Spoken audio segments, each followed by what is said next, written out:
జనాల్లో కబ్జా చేద్దాం, లేక్స్ ని వేస్ట్ డంప్ చేద్దాం అనే ఆలోచన ఉన్నవారి వెన్నులో వణుకు పుట్టించేటట్టు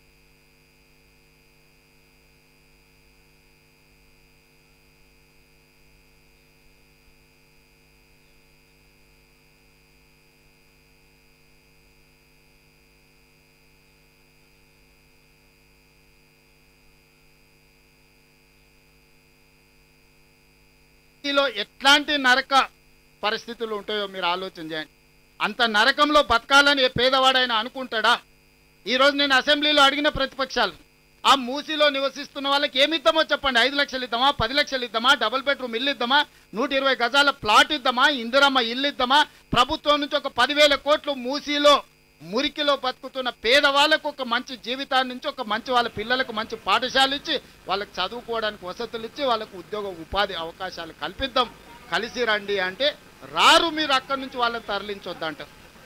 మీరేమో జూబ్లీ హిల్స్ హైడ్రా పక్షాన ఈ రోజు మరి హైడ్రా సరికొత్త పోలీస్ స్టేషన్ ని విశాలమైన భవంతులలో మీరు ఏమో బతుకుతారు, వాళ్ళు మాత్రం మూసీల్నే ఆ మురికిలోనే మునిగి చావాలనా అని నేను అడుగుతున్నా అడ్డుకునే వాళ్ళని. ఇవాళ నరేంద్ర మోడీ గారు సబర్మతి రివర్ ఫ్రంట్ గుజరాత్లో కట్టుకుంటాడు. ఢిల్లీ బీజేపీ ప్రభుత్వం యమునా నది రివర్ ఫ్రంట్ కట్టుకుంటుంది ఢిల్లీలో. యోగి ఉత్తరప్రదేశ్లో గంగా నది ప్రక్షాళన చేస్తాడు. మరి తెలంగాణ ప్రజలు మూసి ప్రక్షాళన చెయ్యొద్దా? మోడీ గారు చేస్తే గొప్పెట్లా, తెలంగాణ ప్రభుత్వం చేస్తే తప్పెట్లా అని నేను అడుగుతున్నా. మీరు ఆలోచన చేయండి, ప్రజల్ని ఆలోచన చేయమంటున్నా నేను. ఇంకా రాజకీయ నాయకులు మారరు. వాళ్ళ నాయకులు చేస్తే గొప్ప, తెలంగాణ ప్రజలు చేస్తే తప్పు అనే విధానాన్ని ఈరోజు వాళ్ళు తీసుకున్నారు. అందుకే నేను ప్రజల్నే అడగదలుచుకున్నా. తొందరలోనే ప్రజల దగ్గరికి మా అధికారులను, మా ప్రజాప్రతినిధులను పంపిస్తాం. మా నగరంలో ఉన్న మా అనిల్ యాదవ్, మా మేయర్ను, మా డిప్యూటీ మేయర్ను, మా ఎమ్మెల్సీలను, మా దయాకర్ని, అందరిని, మా పొన్నం ప్రభాకర్ని మూసి పరివాహక ప్రాంతంలో ప్రజలతో ఆత్మీయ సమ్మేళనం ఏర్పాటు చేస్తా. వాళ్ళ జీవితాలకు ఒక మంచి వెలుగునివ్వాలనుకుంటున్నాము. ఇవాళ మనం ఫ్యూచర్ సిటీ అని ఒక గొప్ప నగరాన్ని నిర్మించుకోవాలనుకుంటున్నాం.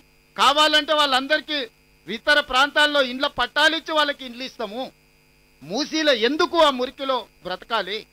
ఒకవేళ అవసరం అనుకుంటే ఆ ప్రాంతంలో ప్రతి 5 కిలోమీటర్ ఒక క్లస్టర్గా చేసి ఎక్కడ ప్రభుత్వ భూములు ఉంటే అక్కడ అపార్ట్మెంట్స్ కట్టి వాళ్ళకి ఇండ్లు ఇస్తాము. ఒక 400 ఫీటో 500 స్క్వేర్ ఫీటో కట్టిస్తే ఆ మురికిలో గుడిసేసుకొని బతుకునే కంటే కుటుంబంతో గౌరవంగా బ్రతకడానికి అవకాశం ఉంటుంది కదా.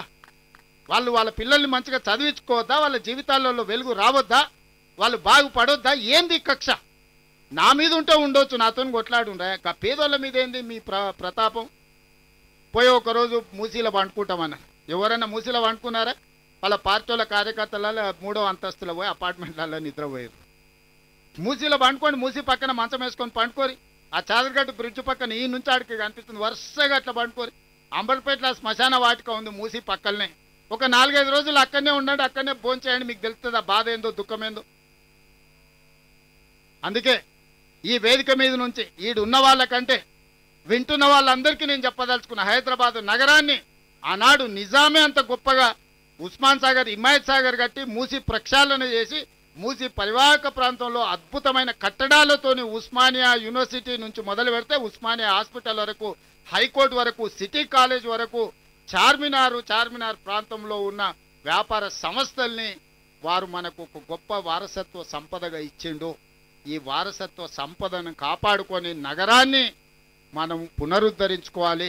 ఇదంతా వదిలేసి కొత్తది నిర్మించుకుంటూ పోతే పాత వారసత్వ సంపద ఏం కావాలి? అందుకే వారసత్వ సంపదను కాపాడుకుంటూ ప్రకృతిని మనము కాపాడుకుంటూ మన నగరాన్ని అభివృద్ధి చేసుకుందాం. ఈ అభివృద్ధిలో భాగంగా హైడ్రా భాగస్వామి అవుతుంది. హైడ్రా అధికారులకు కూడా నా సూచన, మానవీయ కోణంలో మీరు వ్యవహరించాలి. పేదల పట్ల సానుభూతితో ఉండాలి, పెద్దల పట్ల కఠినంగా ఉండాలి. పేదల్ని పెద్దల్ని మీరు ఒకే తాటి మీద కట్టకండి. పేదలను ఏదైనా అనుకోని పరిస్థితుల్లో ప్రభుత్వ భూమిలో కానీ లేకపోతే చెరువులలో కానీ నాలాలో ఉంటే వాళ్ళకి ప్రత్యామ్నాయం చూపిద్దాం. ఈ ప్రభుత్వం ఉన్నదే పేదల కోసం.